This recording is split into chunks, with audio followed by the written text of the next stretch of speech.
Dinero, mujeres, drogas, problemas. La vida de un líder narco puede parecer bonita en ciertos aspectos, pero lo más seguro es que termine mal. Estos hombres y mujeres viven en medio de una lucha constante por ser cada vez más poderosos, sin importarles nada. Sin embargo, hoy vamos a conocer a algunos de los líderes más famosos del mundo y ver algunos de sus más oscuros secretos. Quédate hasta el final para conocerlos. Pablo Escobar. Probablemente el nombre que pensaste al entrar en este video. Nacido en el seno de una familia de clase media, Pablo Escobar saltó a la fama en las décadas de los 70 y 80, construyendo un imperio en torno a la producción y distribución de cocaína. Incluso en un punto llegó a controlar casi el 80% de esta droga que ingresaba a Estados Unidos. El poder que tenía era simplemente inmenso. Un narcotraficante tan grande y despiadado que si hubiera aparecido en Breaking Bad, Walter White hubiera vuelto a dar clases de química sin pensarlo 2 veces. Sin embargo, bajo el manto de misticismo que había frente al gran narcotraficante, seguramente hay muchas cosas que no conocías de él. ¿De qué hablamos? Para empezar, él había construido una cárcel propia, a la que llamó La Catedral. Lo curioso fue que al entregarse a las autoridades, pidió no ser deportado a Estados Unidos, algo que estaba prohibido en aquel momento en Colombia. Sin embargo, no solo logró su cometido, sino que hasta consiguió ser trasladado a su propia prisión, donde vivía con más lujos que los que tenía en libertad, y con nula presión política o policial. Lo que debía ser una cárcel para el jefe del cartel de Medellín, se convirtió en un gigantesco complejo para delincuentes, con vista privilegiada sobre la ciudad y todo tipo de lujos. En lugar de celdas y barrotes, el recinto contaba con amplias habitaciones, salas de juego y gimnasio, además una catarata natural y cancha de fútbol, que en algún momento funcionó como helipuerto. Además, la familia y amigos del líder podían ingresar y salir del complejo con total normalidad. En su mejor momento, el cartel de Medellín, liderado por Escobar, ingresaba $420 millones por semana, lo que equivale a $22,000 millones al año. Según la revista Forbes, Escobar era una de las 10 personas más ricas del mundo, con un patrimonio neto estimado en $30,000 millones. Movía tanto dinero de un lugar a otro que compró un avión privado solo para transportarlo. Lo cierto es que está claro que el dinero no era un problema para Pablo Escobar. Mientras se escondían en alguna de las muchas locaciones secretas de la familia alrededor de Medellín, Manuela, la hija pequeña de Escobar, comenzó a sufrir una crisis de hipotermia. Desesperado, su padre decidió incinerar $2 millones para mantenerla caliente. Por otra parte, se dice que hasta el 10% de su dinero se iba con las ratas, pero ¿cómo? Está claro que el dinero de Pablo Escobar era dinero sucio, lo que ocasionaba que no pudiera guardarlo adecuadamente en un banco. Normalmente quedaba en grandes pilas, en muchos fajos, que a su vez le generaba un gasto de cerca de $20,000 al año solo en gomas para atar los billetes. Esto provocaba que la humedad y las ratas que frecuentaban esos lugares dañaran a mordiscos parte del dinero del narcotraficante. Además del dinero, algo que estaba presente en la vida de Pablo Escobar eran las muertes. Y tanto es así que fue responsable de una de las historias más escalofriantes sobre su vida criminal, la cual está relacionada con el día en que el entonces líder del cártel de Medellín fue el autor intelectual de una de las peores tragedias aéreas en la historia de Colombia. En 1989, un avión de la aerolínea Avianca explotó en los aires con 101 pasajeros y 6 tripulantes a bordo, y este ataque fue atribuido a Pablo Escobar. Asimismo, otras 3 personas murieron en tierra como consecuencia de los escombros del avión, resultando en un total de 110 víctimas inocentes derivado de este atentado.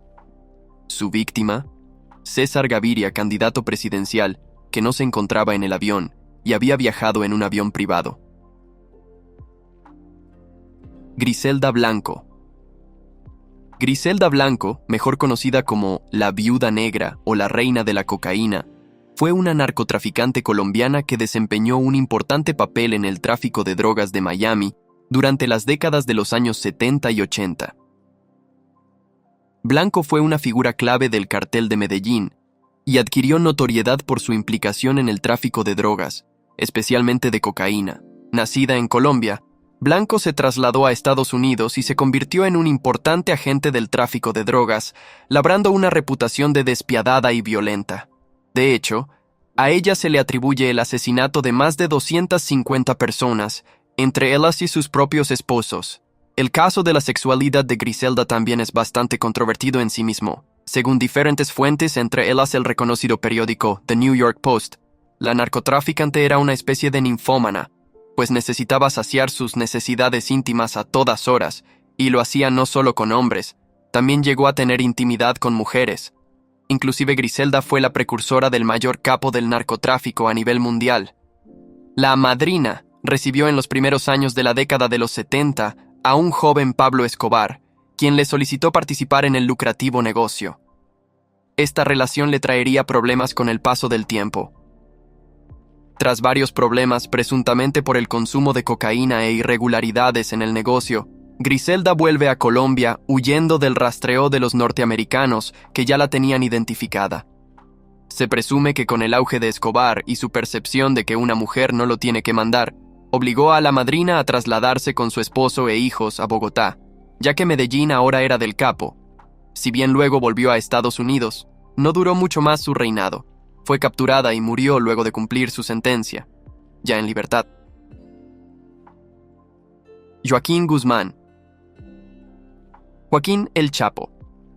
Guzmán nació en México y se convirtió en uno de los capos de la droga más famosos de la historia. Se hizo famoso como líder del Cártel de Sinaloa, una poderosa organización criminal dedicada al tráfico de drogas. El Chapo se hizo famoso por su habilidad para eludir las capturas, lo que le valió su popular apodo. La carrera delictiva de Guzmán se caracterizó por su enfoque estratégico y despiadado del tráfico de drogas. El jefe del Cártel de Sinaloa amasó una fortuna estimada en $14,000 millones que logró por el tráfico de unas 155 toneladas de cocaína a Estados Unidos desde la década de los 80. También se le adjudican entre 2,000 y 3,000 asesinatos. Veamos algunos datos que te van a dejar boquiabierto. Claramente tenemos que hablar de su más famosa fuga. Esta se daría en el año 2015, cuando estaba encerrado en una cárcel de máxima seguridad en su país natal. El Chapo huyó a través de un túnel que contaba con un complejo sistema de iluminación y ventilación, de casi 1,5 kilómetros de largo. El conducto conectaba una de las duchas del penal con una casa en construcción en las afueras de la cárcel de máxima seguridad de Altiplano. El pasadizo tenía 50 centímetros de ancho y 1,70 metros de alto. Guzmán llegó a la salida donde lo esperaba su cuñado en una camioneta 4x4 y de allí lo trasladó a una pista clandestina donde aguardaba una avioneta que lo llevó a Sinaloa. Recién 3 horas después del escape, las autoridades notaron su falta y encontraron la ruta de fuga al exterior. Demasiado tarde. Tras su fuga, el Chapo Guzmán pasó a ser no solo la persona más buscada en México, sino que además se convirtió en el criminal con la más alta recompensa en la historia de ese país. Tras haber permanecido prófugo durante varios meses, finalmente fue recapturado en enero de 2016. Sin embargo, esta no fue la única fuga de prisión en la vida de Joaquín. En enero de 2001, Guzmán se fugó de la prisión de alta seguridad de Puente Grande, Jalisco, de una forma que todavía no se aclara por completo. Lo cierto es que la versión oficial nos cuenta que escapó en un carro de lavandería. Se dice que para que esto ocurriera, tuvo que sobornar a decenas de policías y otros integrantes del equipo de lavandería y mantenimiento. El Chapo pasó de ser campesino y vender naranjas de pequeño a estar incluido por 4 años consecutivos en la lista de las personas más poderosas del mundo de la revista Forbes. En el año 2008 ocurriría un suceso trágico para el propio Chapo. El 8 de mayo de ese año, su hijo Edgar se encontraba en un centro comercial del desarrollo urbano Tres Ríos, cuando un grupo de pistoleros disparó a quemarropa contra el joven. Las crónicas locales hablan de que en el hecho se realizaron 500 disparos. Según la versión más extendida, a Edgar lo mataron los sicarios de los Beltrán Leiva en un ajuste de cuentas. Después de la muerte de Edgar Guzmán, la tristeza de El Chapo fue tan grande que mandó a comprar todas las rosas de Culiacán para el entierro, consolidando este acto como un hecho histórico. Se dice que el acto del capo dejó sin tiempo a los vendedores para resurtirse de flores para el Día de la Madre. Osiel Cárdenas Guillén es un antiguo narcotraficante mexicano que desempeñó un papel importante en las operaciones del Cártel del Golfo, una de las organizaciones de narcotráfico más poderosas y conocidas de México. Nacido en Tamaulipas, Cárdenas ascendió en el Cártel del Golfo hasta convertirse en su líder a finales de la década de los 90. Bajo su liderazgo, el Cártel del Golfo amplió su influencia en el tráfico de drogas, especialmente en el contrabando de estupefacientes a Estados Unidos. Cárdenas es conocido por sus tácticas agresivas y violentas, que incluyen enfrentamientos con cárteles rivales y con las fuerzas del orden. De hecho, el propio cártel tenía un brazo armado, que era denominado Los Zetas. Osiel Cárdenas se ganó el apodo de El Patrón o El Mataamigos, después de asesinar a Salvador Gómez Herrera en 1998. En ese momento, su amigo era el jefe del Cártel del Golfo. Dentro de los Zetas, llegó a proponer algunos de los castigos más fuertes que se podía hacer en la época, sobre todo si detectaba a un informante secreto de la policía. En un caso detectó a un soplón.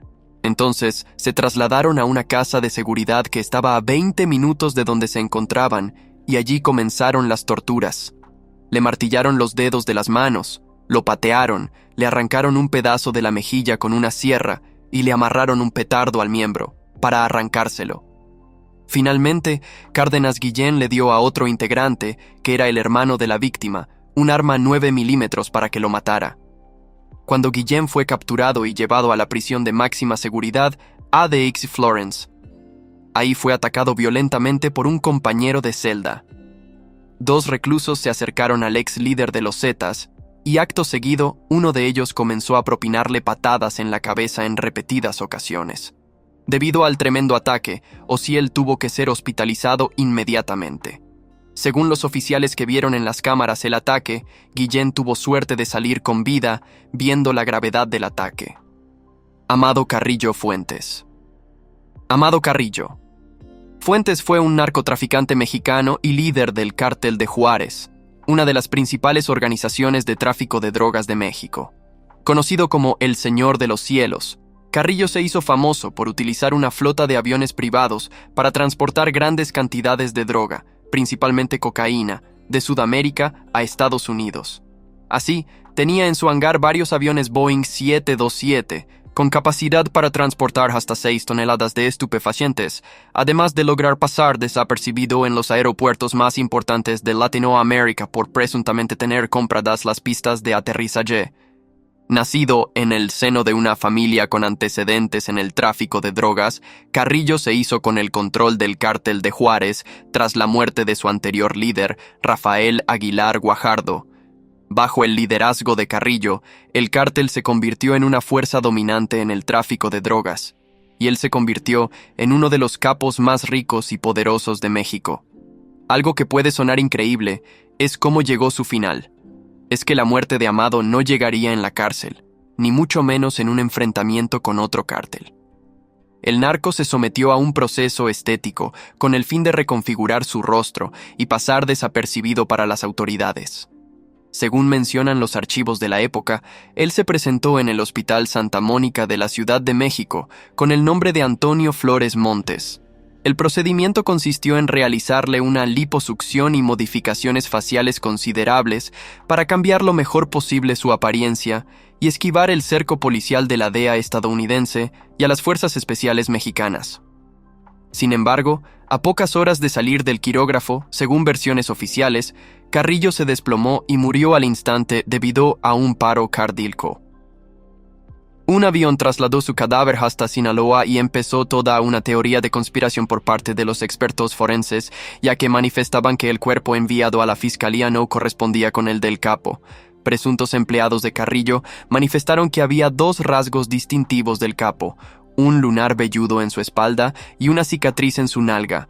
No obstante, los restos mortales que reposaban en manos de la policía al parecer no contaban con este tipo de características.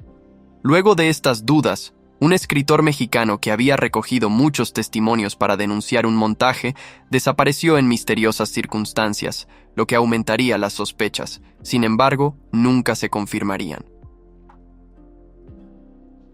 Héctor Luis Palma.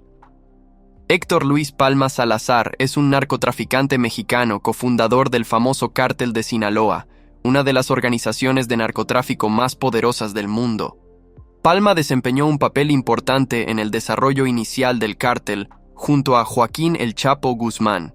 Actualmente el narcotraficante tiene 63 años. Héctor Palma manejaba el cártel de Sinaloa y mantenía una rivalidad con el cártel de Tijuana y el cártel de Guadalajara debido a que el Güero les traicionó robándoles mercancía y quitándoles territorio en el mercado. Esto traería una de las historias más fuertes que vas a escuchar y mejor pensadas en la historia del narcotráfico. Es que los líderes del cártel de Tijuana enviaron a un hombre como infiltrado en el cártel de Sinaloa, donde llegó a ser socio y novio de la hermana de Héctor. Ya establecido, los Arellano Félix le dieron la orden de enamorar a la esposa de Palma, Guadalupe Lejía, y para fortuna de los Arellano, el hombre venezolano que habían enviado se convirtió en el amante de Guadalupe. Ante una ausencia de Héctor por un viaje de negocios, convenció a Guadalupe de abandonar a su esposo y escapar junto con sus hijos. Ella aceptó la propuesta, sacó $2 millones de la cuenta de Palma y escaparon junto con sus hijos Jesús, Héctor de 5 años y Natalie de 4. Ya en San Francisco, ejecutó la orden de los Arellano Félix, asesinando a Guadalupe y posteriormente entregando la cabeza decapitada en una caja refrigerada al Güero Palma. Después de 15 días, llevó a los niños a Venezuela, donde los arrojó desde el puente de la Concordia grabando la caída. Finalmente envió la cinta a Palma. Este terrible hecho provocaría que Héctor matara a varios familiares de los Arellano Félix, como así también, según diferentes fuentes, al propio hombre venezolano y varios de sus familiares cercanos. Miguel Ángel Félix Gallardo. Es un antiguo capo mexicano de la droga y uno de los fundadores del Cártel de Guadalajara, una de las primeras y más poderosas organizaciones de narcotraficantes de México. Félix Gallardo, también conocido como El Padrino, desempeñó un papel clave en el establecimiento de las bases del narcotráfico mexicano moderno. Durante las décadas de los 70 y 80, Félix Gallardo organizó el tráfico de grandes cantidades de drogas, sobre todo cocaína y marihuana, a Estados Unidos. En ese entonces, Félix Gallardo trabajaba con diversos narcotraficantes, entre ellos El Chapo Guzmán, quien se volvió parte del cártel de Guadalajara en la década de los 80. Consiguió establecer conexiones con los cárteles de la droga colombianos y desempeñó un papel decisivo en la formación de la Federación, una alianza informal de organizaciones mexicanas de narcotraficantes, por lo que resultaba ser un jefe de jefes. Todo cambiaría cuando fue arrestado, en 1989. Tras su detención y luego de múltiples disputas internas, el cártel de Guadalajara se dividió en 4 facciones: el cártel de Sinaloa, el cártel de Tijuana, el cártel de Juárez y el cártel de Sonora. El cártel de Tijuana fue entonces el que quedaría a cargo de la familia Arellano Félix, mientras que el de Sinaloa sería dirigido por Guzmán. Dawood Ibrahim. Probablemente sea un nombre que te llame la atención. Sin embargo, vas a entender por qué está coronando esta lista. Dawood Ibrahim es un famoso delincuente indio y uno de los fugitivos más buscados del mundo. Nacido en 1955 en Bombay, ciudad de la India, Ibrahim alcanzó la infamia como figura destacada de la delincuencia organizada, especialmente en el ámbito del tráfico internacional de drogas y el terrorismo. En las décadas de los 80 y 90, Ibrahim se convirtió en una pieza clave de los bajos fondos de Bombay, implicado en diversas actividades delictivas como extorsión, contrabando y tráfico de oro y drogas. Actualmente dirige la Compañía D, la mayor organización criminal del sur de Asia y una de las más peligrosas del mundo. Los tentáculos de esta organización se extienden desde España hasta Tailandia, pasando por Dubái y la propia Bombay. Es el principal apuntado por los atentados terroristas en Bombay en el año 1993. Se cree que Ibrahim ordenó y ayudó a organizar los bombardeos a través de sus subordinados Tiger Memon y Yaqub Memon. Los ataques de un solo día resultaron en 257 muertos y 1.400 heridos. Increíblemente, nunca fue juzgado ante la justicia india. Tuvo un socio, Chota Rayan, otro gángster indio de gran renombre en la época. Su principal diferencia: uno era musulmán y el otro hindú. Mientras que Dawood viajaba a Afganistán y trababa amistad con Bin Laden, Rayan levantó su propio imperio en el sudeste asiático. Cuando se encontraba en Bangkok, descubrió que un traficante local planeaba matarle por órdenes de Dawood. Rayan le torturó hasta la muerte mientras llamaba por teléfono a su ex socio para que éste pudiera escuchar en directo la agonía de su amigo. 2 años más tarde, también en Bangkok, un grupo de pistoleros mató a los socios de Rajan y a sus familias, y el propio Rajan tuvo que huir, después de un tiroteo en la azotea de un hotel por las escaleras de incendios. Después de ver estos horrores, ¿cuál te parece el peor de esta lista? Cuéntanos en los comentarios que te vamos a estar leyendo.